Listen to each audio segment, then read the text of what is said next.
جو لوگ ایمان لائے ہیں اور جنہوں نے نیک عمل کیے ہیں ان کے حصے میں خوشحالی بھی ہے اور بہترین انجام بھی۔ اے پیغمبر، جس طرح دوسرے رسول بھیجے گئے تھے اسی طرح ہم نے تمہیں ایک ایسی امت میں رسول بنا کر بھیجا ہے جس سے پہلی بہت سی امتیں گزر چکی ہیں، تاکہ تم ان کے سامنے وہ کتاب پڑھ کر سنا دو جو ہم نے وحی کے ذریعے تم پر نازل کی ہے، اور یہ لوگ اس ذات کی ناشکری کر رہے ہیں جو سب پر مہربان ہے۔ کہہ دو کہ وہ میرا پالنے والا ہے، اس کے سوا کوئی عبادت کے لائق نہیں ہے، اسی پر میں نے بھروسہ کر رکھا ہے اور اسی کی طرف مجھے لوٹ کر جانا ہے۔ اور اگر کوئی قرآن ایسا بھی اترتا جس کے ذریعے پہاڑ اپنی جگہ سے ہٹا دیے جاتے یا اس کی بدولت زمین شق کر دی جاتی اور اس سے دریا نکل پڑتے یا اس کے نتیجے میں مردوں سے بات کر لی جاتی، تب بھی یہ لوگ ایمان نہ لاتے۔ حقیقت تو یہ ہے کہ تمام تر اختیار اللہ کا ہے۔ کیا پھر بھی ایمان والوں نے یہ سوچ کر اپنا ذہن فارغ نہیں کیا کہ اگر اللہ چاہتا تو سارے ہی انسانوں کو زبردستی راہ پہ لے آتا؟ اور جنہوں نے کفر اپنایا ہے ان پر تو ان کے کرتوت کی وجہ سے ہمیشہ کوئی نہ کوئی کھڑکھڑانے والی مصیبت پڑتی رہتی ہے، یا ان کی بستی کے قریب کہیں نازل ہوتی رہتی ہے، یہاں تک کہ ایک دن اللہ نے جو وعدہ کر رکھا ہے وہ آ کر پورا ہو جائے گا۔ یقین رکھو کہ اللہ وعدے کی خلاف ورزی نہیں کرتا۔ اور اے پیغمبر، حقیقت یہ ہے کہ تم سے پہلے پیغمبروں کا بھی مذاق اڑایا گیا تھا اور ایسے کافروں کو بھی میں نے مہلت دی تھی، مگر کچھ وقت کے بعد میں نے ان کو گرفت میں لے لیا۔ اب دیکھ لو کہ میرا عذاب کیسا تھا۔ بھلا بتاؤ کہ ایک طرف وہ ذات ہے جو ہر شخص کے ہر کام کی نگرانی کر رہی ہے، اور دوسری طرف ان لوگوں نے اللہ کے ساتھ شریک مانے ہوئے ہیں۔ کہو کہ ذرا ان اللہ کے شریکوں کے نام تو بتاؤ۔ اگر کوئی نام لوگے تو کیا اللہ کو کسی ایسے وجود کی خبر دو گے جس کا دنیا بھر میں اللہ کو بھی پتہ نہیں ہے، یا خالی زبان سے ایسے نام لے لوگے جن کے پیچھے کوئی حقیقت نہیں؟ حقیقت تو یہ ہے کہ ان کافروں کو اپنی مکارانہ باتیں بڑی خوبصورت لگتی ہیں، اور اس طرح ان کی ہدایت کے راستے میں رکاوٹ پیدا ہو گئی ہے، اور جسے اللہ گمراہی میں پڑا رہنے دے اسے کوئی راہ پر لانے والا میسر نہیں آ سکتا۔ ایسے لوگوں کے لیے دنیاوی زندگی میں بھی عذاب ہے، اور یقیناً آخرت کا عذاب کہیں زیادہ بھاری ہوگا، اور کوئی نہیں ہے جو انہیں اللہ کے عذاب سے بچا سکے۔ دوسری طرف وہ جنت جس کا متقی لوگوں سے وعدہ کیا گیا ہے، اس کا حال یہ ہے کہ اس کے نیچے نہریں بہتی ہیں، اس کے پھل بھی سدا بہار ہیں اور اس کی چھاؤں بھی۔ یہ انجام ہے ان لوگوں کا جنہوں نے تقوی اختیار کیا، جبکہ کافروں کا انجام دوزخ کی آگ ہے۔ اور اے پیغمبر، جن لوگوں کو ہم نے کتاب دی ہے وہ اس کلام سے خوش ہوتے ہیں جو تم پر نازل کیا گیا ہے، اور انہی گروہوں میں وہ بھی ہیں جو اس کی بعض باتوں کو ماننے سے انکار کرتے ہیں۔ کہہ دو کہ مجھے تو یہ حکم دیا گیا ہے کہ میں اللہ کی عبادت کروں اور اس کے ساتھ کسی کو خدائی میں شریک نہ مانوں۔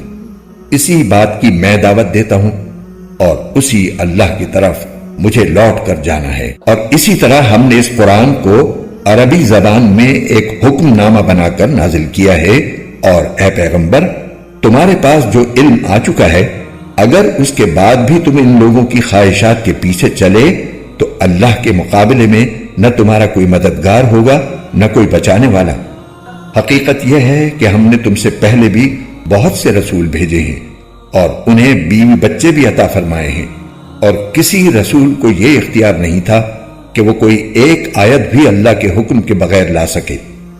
ہر زمانے کے لیے الگ کتاب دی گئی ہے۔ اللہ جس حکم کو چاہتا ہے منسوخ کر دیتا ہے اور جس کو چاہتا ہے باقی رکھتا ہے، اور تمام کتابوں کی جو اصل ہے وہ اسی کے پاس ہے۔ اور جس بات کی دھمکی ہم ان کافروں کو دیتے ہیں، چاہے اس کا کوئی حصہ ہم تمہیں تمہاری زندگی ہی میں دکھا دیں یا اس سے پہلے ہی تمہیں دنیا سے اٹھا لیں، بہرحال تمہارے ذمے تو صرف پیغام پہنچا دینا ہے اور حساب لینے کی ذمہ داری ہماری ہے۔ کیا ان لوگوں کو یہ حقیقت نظر نہیں آئی کہ ہم ان کی زمین کو چاروں طرف سے گھٹاتے چلے آ رہے ہیں؟